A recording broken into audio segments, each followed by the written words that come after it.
Ang Ginoo manaa kaninyo. Manaw sa kanimo. Pagbasa gikan sa Santos nga Ebanghelyo sumala ni Juan. Mayaon ikaw o Ginoo. Human niini si Jesus ug ang iyang mga tinun-an nangadto sa lalawigan sa Judea. Nagpabilin siya didto pipila ka adlaw uban kanila ug namunyag siya. Namunyag usab si Juan didto sa Enon, dili layo sa Salim, kay daghan magtubig didto. Nangadto kaniya ang mga tao ug sila gipamunyagan niya. Niadtong higayuna si Juan, wala pa bilanggua. May mga tinun-an ni Juan nga nakiglantugi sa usa ka Hudiyo mahitungod sa seremonyas sa pagpanglinis.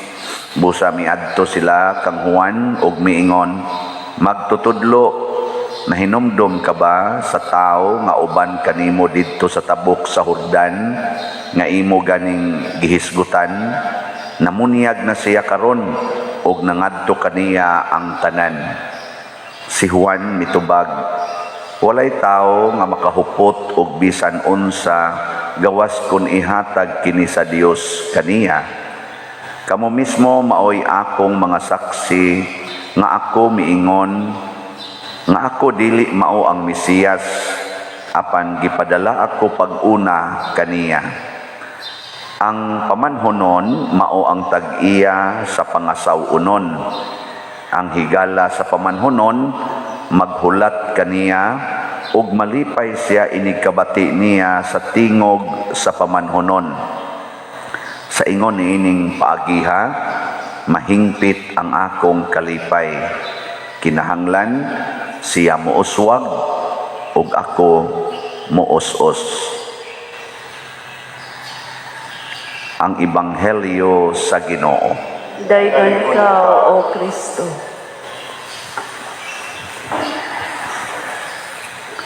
Ang atong unang pagbasa naghisgot og nindot kaayo nga kamatuoran. Ug unsa may kamatuoran nga ang tanan di ay nga magpakahimong anak sa Dios or mosunod sa Dios, dili gayud mabuhatan og dautan sa yawa. Ang yawa dili makahimog dautan ngadto anang tawhana nga nagsunod sa Dios. Tuo mo dili. Kinsay nagdani udit? Ang Dios o ang yawa? So kanang nangalupad na atop wa na magsunod sa Ginoo. Naabtay ni anhin ako, pader, nagpasalamat ko, pader, tanan na mong silingan, pader, nangaukap yung atop. Ang amo, pader, nuwa, yun. Ako nga naman, yung siya nga, sus, dito yun ang Ginoo sa amo, pader, gipanalipdan, yun, min. Ako, katon yung silingan, wa, dito Ginoo. Usahay ba, ingon ani, ang basihanan di ay nga dautan, dili ning paglupad sa atop, dili ning pagkaguba sa atong mga kaning mga balay, dili ning pagkamatay, dili ning pagka masakita, dili na mao'y dautan nga gipasabot ni San Juan. Unsa may dautan nga buhaton gyud siyawa nato, himuon ta niyang makasasala.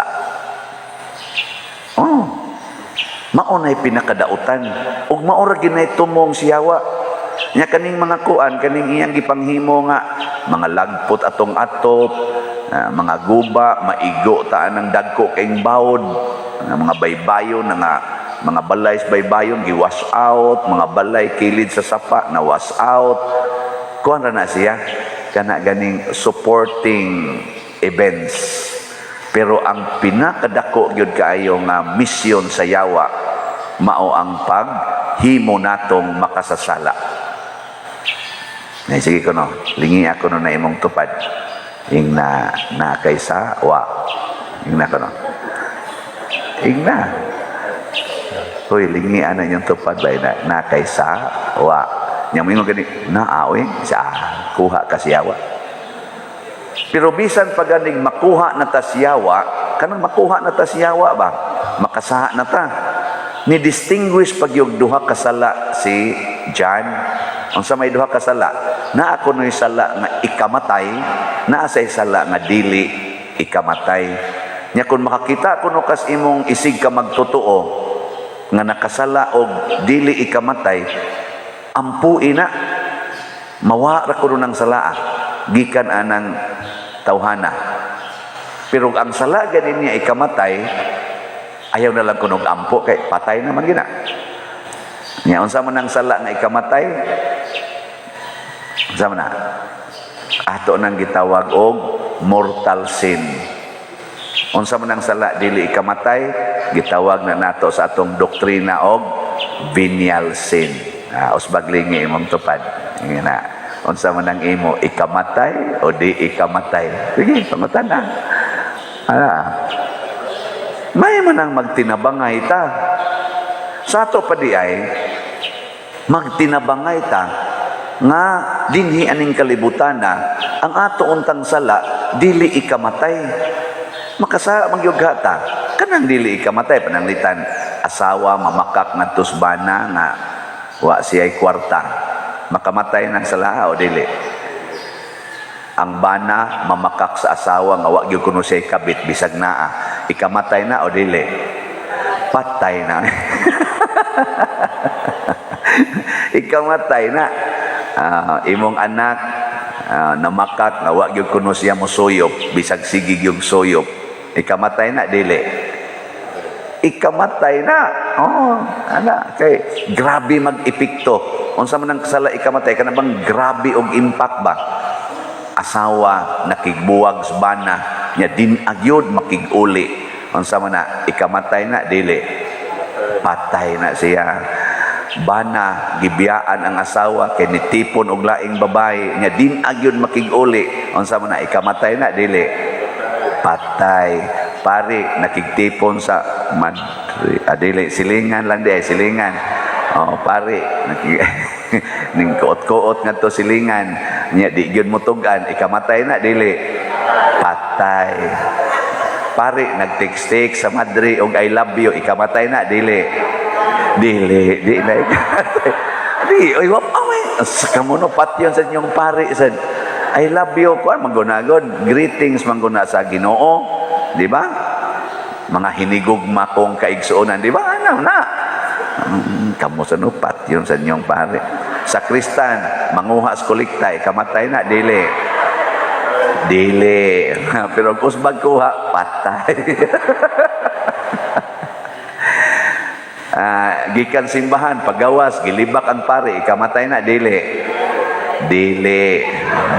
Pero pirmihon, patay. Mao na siya. Pero ang ikamatay gid nga sala kanang gitawag og sin of stubbornness. Niingon si Kristo, you are a stubborn people, hard-headed people.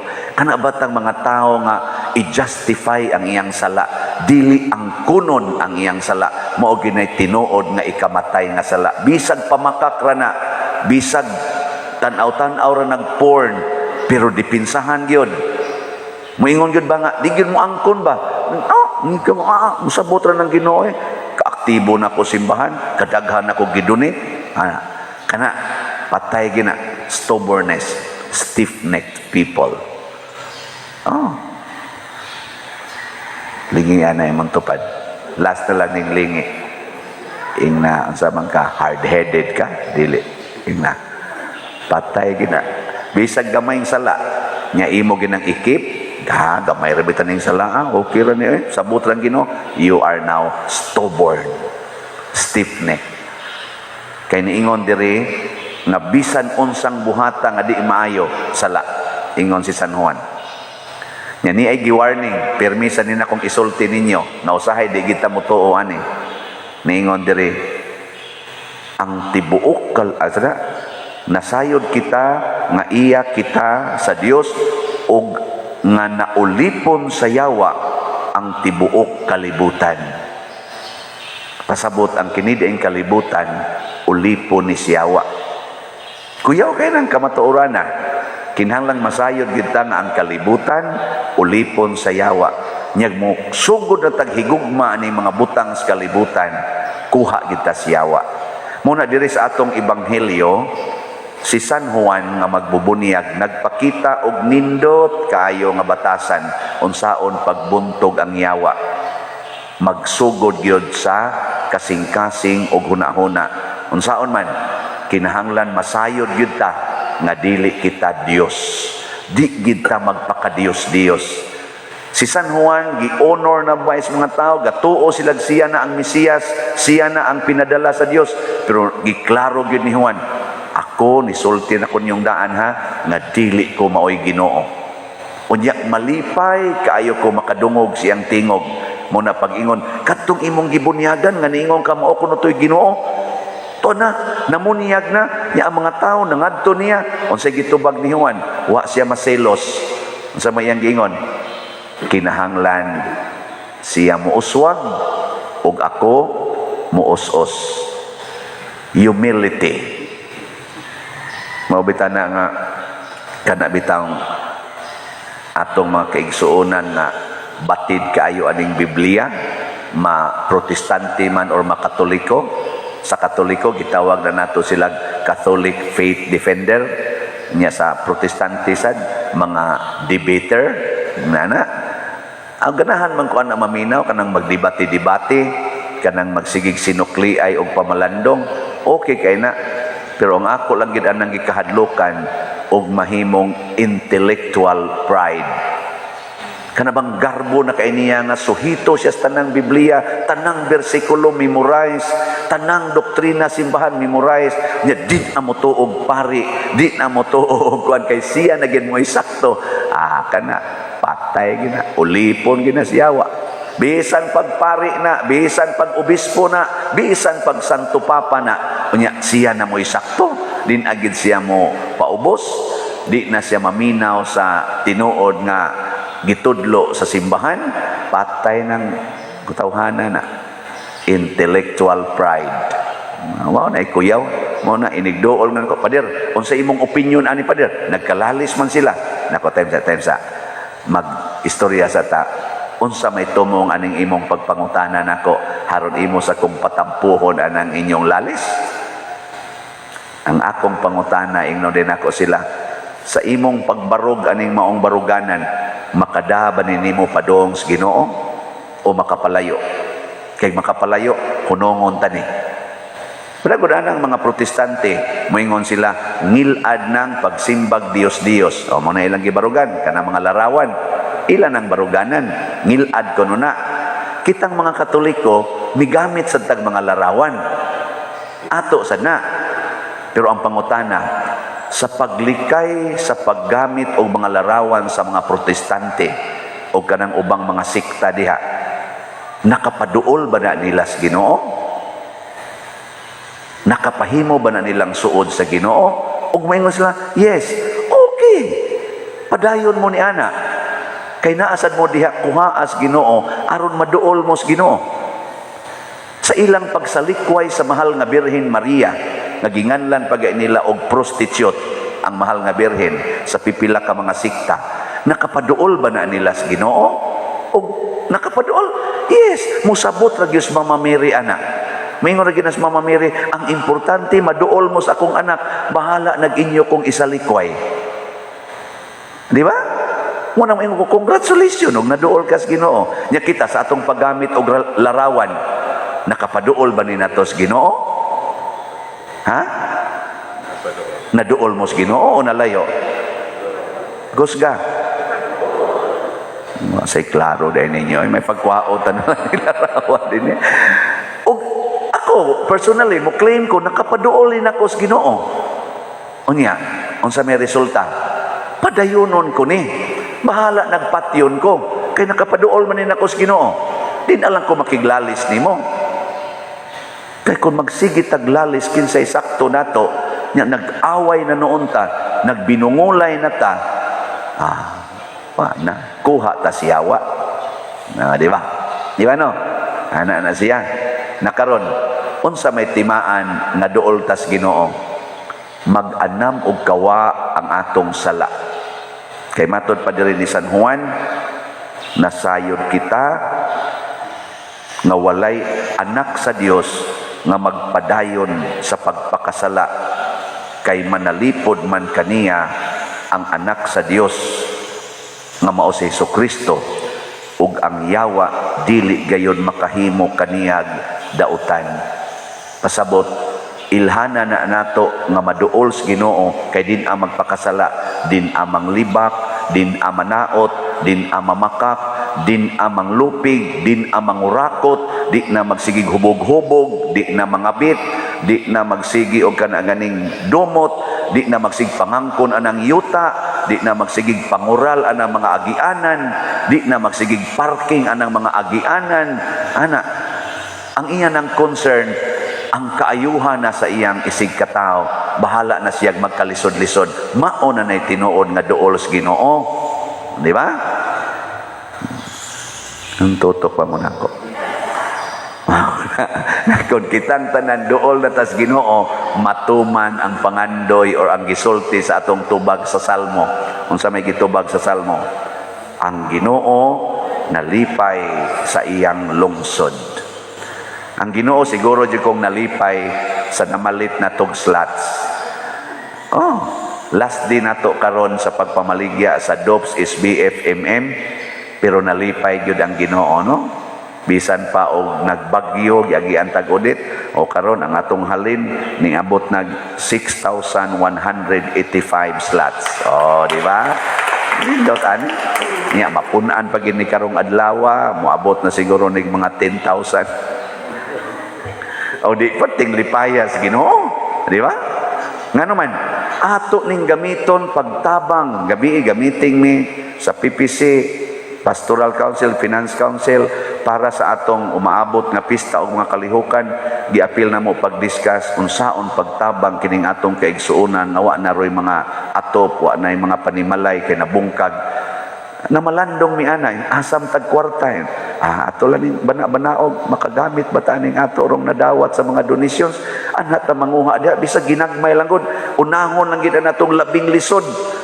Matod pa sa usa sa member sa atong kuan nga kapitan sa nato dinhi, ingon siya nga, padir di man gid nato matabang ang tanan kay pila ra man ni atong kwarta, pero unahon gid natong labing lisod. Kana yung labing nang inahanglan ba kay ana gid ang Ginoo diha, kay kaning arang-arang maningkamot man gid namo, pabarog man gid sa iyang kaugalingon. Pero kaning yung labing lisod nga kanabang wapa gani bagyong lukapa na. Ana, nya buutan, naningkamot, ana ato na silang suportahan. Mao na ato rong tagaan og pagtagad, kay malipay gyud ang Ginoo siyang lungsod nga maghigugmaay, magtinabangay. Og kining inyong mga donations ug uban pa makapalipay ni Ginoo, kay makapahatag manig kalipay sa atong mga igsuon nga nagilaid sa kalisod. Kay ang tinuod nga anak sa Dios dili gyud makahinan-aw sa iyang nagkalisod nga silingan. Di siya kaako nga maghinan-aw. Mulihok gina siya, muhatag gina siya bisan gamay nga makatambal-tambal sa kalisod nga gibati siyang silingan. Ug kun ato ning buhaton, ang Ginoo malipay gyud nato kay mga anak na gid ta niya. Sige, manindog ta katong mga tinuod nga anak sa Dios. Mga igsoon, dinasig sa pagtuo isip katawhan sa Dios, puno sa pagsalig muingon kita, Ginoo dungga kami. Ginoo dungga kami. Alang sa tibok simbahan nga sa kanunay, ang Espiritu Santo maglig-on ug maghatag og kadasig sa pagkamakanunayon ug ukab sa kabubuton sa Dios, magampo kita sa Ginoo. Ginoo dungga kami. Alang sa atong nasod ug sa tibuok kalibutan nga ang mga namunuan niini mamahimong buhing sulundon sa katarong ug kalinaw, magampo kita sa Ginoo. Ginoo dungga kami. Alang ni atong nag-anto sa nagkalain-laing matang sa sakit, nga makabato na sila og hingpit nga kaayuhan ug kahupayan diha ni Kristo, magampo kita sa Ginoo. Ginoo dungga kami. alang sa mga nag-alagad sa mga masakiton o ubang hutong sa katilingban, nga makabaton kanunay o grasya sa paglahutay o nga mapanalipdan sila, magampo kita sa Ginoo. Ginoo, dungga kani. Alang sa pagsaulog sa 500 years of Christianity, nga unta magmalampuson ang tanan nga kalihukan, ilabi na sa mga parokya, ug atong mapalawman ang atong pagtuo ug paglaom, isip mga binunyagan, magampo kita sa Ginoo. Ginoo, dungga kani. Alang sa sulugoon sa Dios, Teopilo Kamumot, Obispo, nga mabayaw na sa kadungganan sa altar, magampo kita sa Ginoo. Ginoo, dungga kani. Alang sa mga proyekto dinhi sa atong simbahan nga pinaagi sa pangama ug paggiya ni San Vicente Ferrer, magmalampuson ug mahuman unta sumala sa atong mga giplano ug gipangandoy, magampo kita sa Ginoo. Ginoo, dungga kani. Alang sa tanang mga benefactors ug donors sa atong simbahan nga mihatag og pinansyal ug lain-laing hinabang ug alang sa mga nagtrabaho dinhi sa atong mga proyekto nga hatagan unta sila sa Ginoo ug daghan pang mga grasya sa ilang kinabuhi, malikay sila sa mga kadautan ug mulampos unta ang tanan nilang mga paningkamot, magampo kita sa Ginoo. Ginoo, dungga kani. Alang sa mga nangamatay, nga ang Dios maghatag kanila sa kalinaw o kalipay diha sa langit, magampo kita sa Ginoo. Ginoo, dungga kani. Langit nung Amahan, dawata kining among mga pangamuyo nga gituboy nga kanimo dihas gugmag pagtuo, pinaagi ni Kristo nga among Ginoo. Amen.